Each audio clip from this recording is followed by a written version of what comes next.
नमस्कार, स्वागत है आपके अपने चैनल 5G एजुकेशन में। आज हम कक्षा 8वीं भाषा भारती हिंदी का पार्ट 1 है ना 8 ग्रेड अभ्यास पुस्तिका जो हमें इस सत्र में नवीन प्राप्त हुई है 2024-25 में, उसका पार्ट 1 वर्दे नामक पाठ को हम हल करेंगे, कविता को, है ना। ये सत्र 2024-25 राज्य शिक्षा केंद्र से प्राप्त पुस्तक है। इसमें देख लीजिए पार्ट 1 वर्दे से प्रारंभ हुआ है तो पार्ट 24 तक इसमें इस पुस्तक में 8 ग्रेड के पार्ट को हमको करना है। तो आइए पार्ट 1 वर्दे हम देखते हैं। इसका बहुविकल्पी प्रश्न, निम्नलिखित में से किस पंक्ति में अनुप्रास अलंकार है? तो इसका राइट आंसर आ जाएगा सी, वर्दे वीणा वादिनी वर्दे।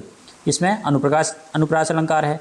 ठीक है। अमृत, पीयूष, खालिस्तान, अमीय पर्याय शब्दों में रिक्त स्थानों के लिए उपयुक्त पर्यायवाची शब्द कौन सा है? तो इसका जाएगा सुधा। अमृत, पीयूष, सुधा ये पर्यायवाची शब्द हैं। ठीक है। राइट आंसर सी आ जाएगा। बीड़ा बजाने वाली देवी कौन है? तो इसका राइट आंसर आ जाएगा डी, सरस्वती जी, है ना।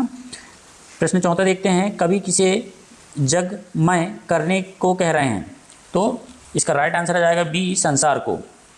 कवि किसके बंधन काटने की बात कह रहे हैं? तो पंक्ति की जब लाइन पढ़ेंगे आप, काट अंधकर के बंधन, है ना, काट अंध उर के बंधन मतलब हृदय के। ठीक है, हृदय के बंधन को काटने की बात कर रहे हैं तो इसका राइट आंसर आ जाएगा ए, हृदय के। नेक्स्ट देखते हैं, नीचे दिए गए शब्दों में से उचित शब्द चुनकर लिखिए। जैसे वर्दे कविता के रचयिता कौन है? निराला जी, है ना, सूर्यकांत त्रिपाठी निराला। कवि ने भारत में खालिस्तान मंत्र भरने की बात कही है, अमृत मंत्र भरने की बात कही है। ठीक है। प्रश्न क्रमांक 8 अभी हम छोड़ दे रहे हैं, इसमें हमारा थोड़ा डाउट है। प्रश्न नंबर 9 देखते हैं। खालिस्तान का विलोम शब्द अंधकार है तो प्रकाश का विलोम शब्द अंधकार है। प्रश्न 10 देखते हैं। उपमा अलंकार के खालिस्तान अंग होते हैं, कितने अंग होते हैं? 4। कौन कौन से होते हैं याद रख लेना आप, उपमेय, उपमान, साधारण और वाचक शब्द। ठीक है। नेक्स्ट प्रश्न क्रमांक 11 देखते हैं। जलद मंत्र रव से कवि का क्या आशय है? तो बादलों की गंभीर ध्वनि के समान हमें स्वर माँ सरस्वती प्रदान करें, ये इस पंक्ति का आशय है। नेक्स्ट देखते हैं प्रश्न क्रमांक 12। कविता में कवि कौन सा निर्झर बहने की बात कह रहा है? तो हे सरस्वती माँ, हमें अंतर ज्योतिर्मय ज्ञान भाव को हमारे अंदर बहाओ, है ना, ऐसी वो प्रार्थना कर रहे हैं। ठीक है। नेक्स्ट प्रश्न देखते हैं। वर्दे कविता की मुख्य भावना क्या है?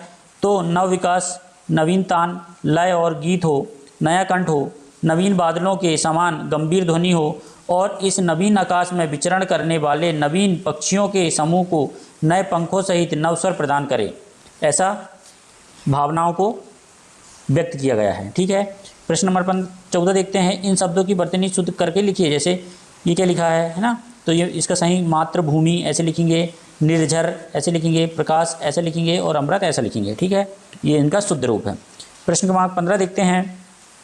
निम्नलिखित पंक्तियों का भाव स्पष्ट कीजिए। नव के नव विहंग व्रंत को नव पर नव स्वर दे। इस पंक्ति का क्या अर्थ हो जाएगा? इस नवीन आज़ाद भारत के आकाश में मनुष्य रूपी पक्षियों के समूह को नई आवाज़ दो। हे सरस्वती, ऐसा वर, ऐसी शक्ति हमें दो, ये इसका आशय हो जाएगा। नेक्स्ट प्रश्न देखते हैं। प्रश्न नंबर 16। नवजात शिशु के चरण कमल के समान सुंदर हैं।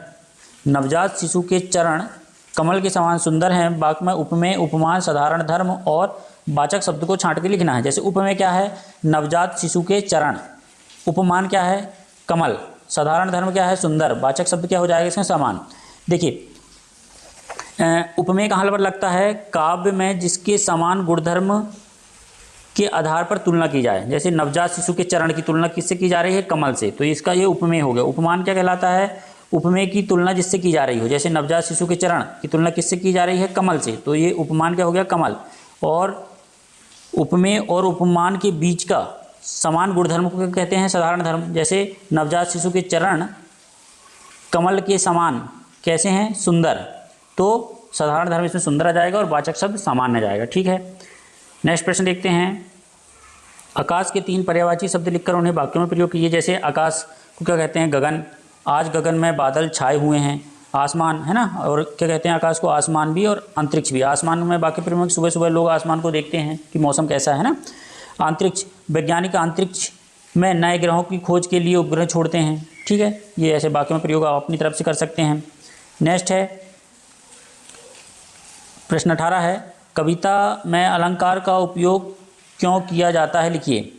देखिए, काव्य का सौंदर्य बढ़ाने वाले तत्व अलंकार कहलाते हैं। ठीक है, जिस प्रकार आभूषण से नारी की सुंदरता बढ़ती है, उसी प्रकार अलंकार से कविता की शोभा बढ़ती है, इसलिए अलंकार का उपयोग किया जाता है। ठीक है, दीर्घ प्रश्न है, आप माँ सरस्वती से अपने राष्ट्र के लिए वरदान में क्या क्या मांगना चाहोगे?